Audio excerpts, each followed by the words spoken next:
Hi again. I know I haven't posted any videos in a while. I've been very busy with school and working all summer. Also, apologies for the not quite so great video quality. My phone has decided that it does not have enough space to record a full YouTube video, so we're doing it this way. So, yeah, hi, I'm back, and I wanted to make a video about autistic traits that I noticed in myself, or notice in myself now, looking back on when I was younger.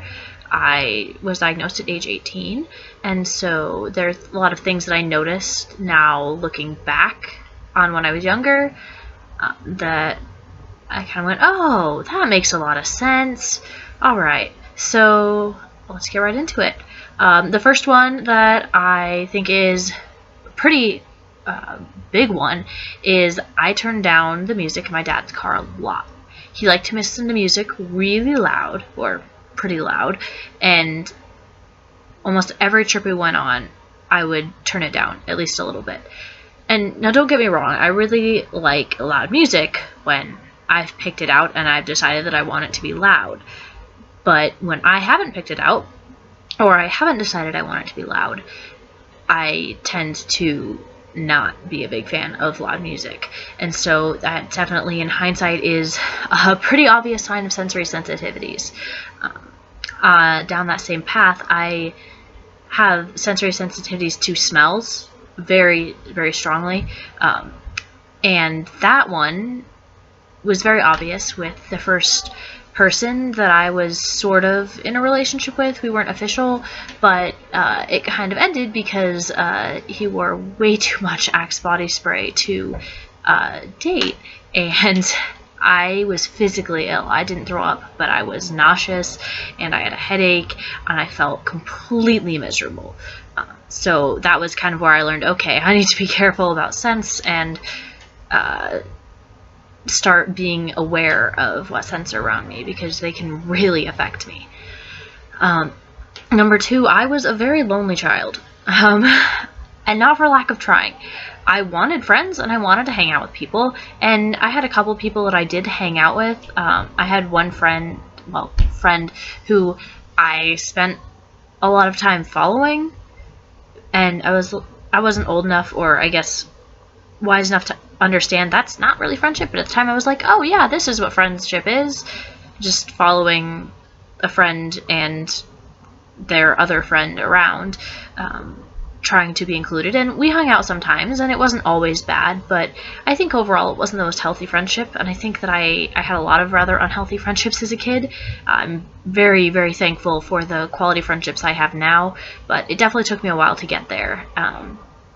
And I was also, kind of playing off that the weird kid, not the weird kid who didn't shower and played a lot of games and didn't socialize with anyone, but the kid that everyone kind of had kind of the sense that I was different, and I did too. I noticed it, but I didn't understand it, and I didn't really know what to do about it. So I just kept doing what I was doing, but I definitely didn't really feel like I fit in. I didn't get along with a lot of kids in my grade, which moved me on to number three. I got along a lot better with kids who were older than me or younger than me. Also adults. I got along with adults pretty well, and still do, not all the time, but quite a bit. But I didn't really get along well with people who are my age. I've always been very good with children, and I enjoy working with them. And I've always gotten along pretty well in professional relationships, but the people my age, until post-high school, I didn't really have a lot of friends who were my age. And I've heard that's a relatively common narrative among autistic people. So number four, I honestly had a lot more fantasy friends than real life friends. I loved to read. I still love to read, and I spent a lot of my time reading in books, and used that as a way to escape the actual world and be in some other situation. And I really enjoyed that. I love to read. I love fiction. I haven't had as much time to read things that I choose to since high school finished, because college is definitely a lot of required reading and it takes a lot of time, but I still absolutely love reading. I read the Percy Jackson series, almost all of them. I didn't quite finish Heroes of Olympus because they were still coming out as I was reading them, and I was reading them faster than they were coming out. Also, the Sisters Grimm books, the Harry Potter books. My favorite series is Land of Elyon. I think that's how you say it. I keep forgetting. I love that series. There's so many good books that I really enjoyed, and I could connect with the characters, and I would say, oh, like, I relate to this character a lot. And I think the books were really a good thing for me, and they were kind of my escape. And I'm glad that reading comes so naturally to me. I know it doesn't to everyone, but it really helped me get through a lot. Number 5, I talked a lot. I still talk quite a bit. I feel like I have things to say, and so I say them. As a kid, I was excited a lot about the things that I wanted to say, and so I would talk, and I would get into trouble for interrupting. But the problem is, if I didn't interrupt, I would often forget what I was going to say. And so now, knowing that, I try to write things down if I know I can't say them right away. But if I'm not able to do that, I still often forget whether it was important or not, which gets rather frustrating at times. And I've heard a similar narrative from other autistic people. And I've seen a couple posts also talking about like both the extremes of autism, of, you know, nonverbal and hyperverbal. And I was definitely hyperverbal as a child, and still am sometimes, though I have had more nonverbal episodes as I've gotten older. That's a topic for a different video. Number 6, I have always been most comfortable in my house. So when I would invite friends over, I would try and convince them to come play at my house. And this became more frequent as I got older. I had one friend who I would go to their house a lot, and we would spend time together. And I was relatively familiar with that house as well. But I think the reason that I liked my house the most was because I knew my house. I knew my routines. I knew the patterns. I knew how my house worked, and I knew what would happen most of the time. So I had a very concrete idea of the routines of my own place, and so it was familiar. There wasn't much spontaneity, there wasn't a lot of change or unpredictability, and I think that makes a lot of sense also in the context of being autistic, that I preferred my own place because I knew what was going to happen.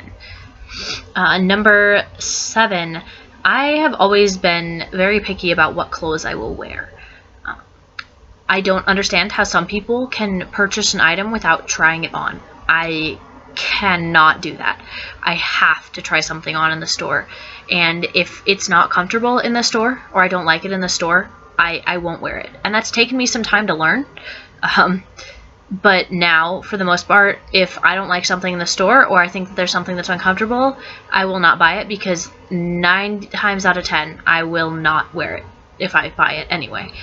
So I've started to trust that, and that's been very helpful, because now most of the time I won't purchase things that I won't wear, and that saves me money and energy and frustration. So, and I've heard that same sort of thing from a lot of other autistic people, that they're very sensitive to tags. Especially tags are the worst, and just how their clothes fit and how their clothes feel. Yeah, so number 8, especially as a kid, but even a little bit now, I'm a relatively picky eater, and I try to try new things.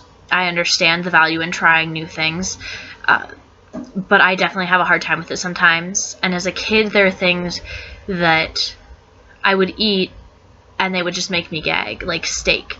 Even now, sometimes I sort of like steak sometimes if it's cooked right, but even if I don't hate the taste, sometimes it just makes me gag, and I'm not sure why.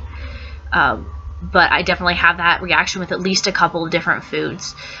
So that's something that also seems to make sense in the context of autism.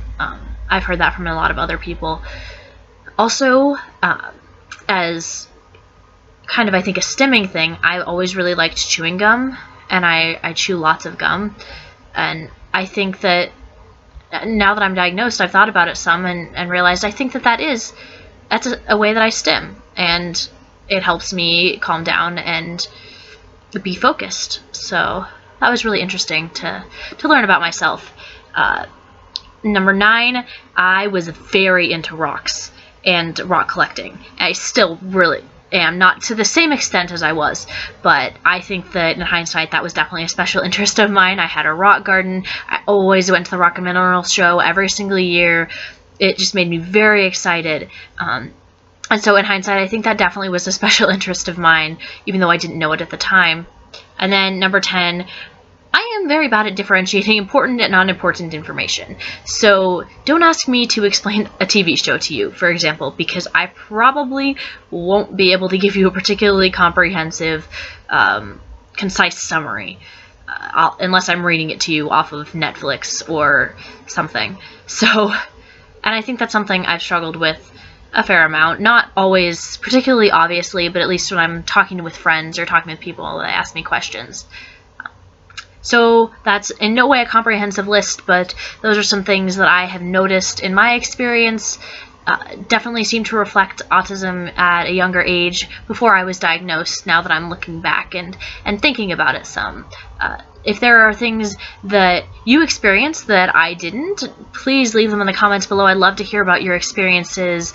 If you also can relate to some of these experiences and want to share that, that's awesome too. I love to hear what you guys have to say, and yeah, I hope you learned something from this video and enjoyed it.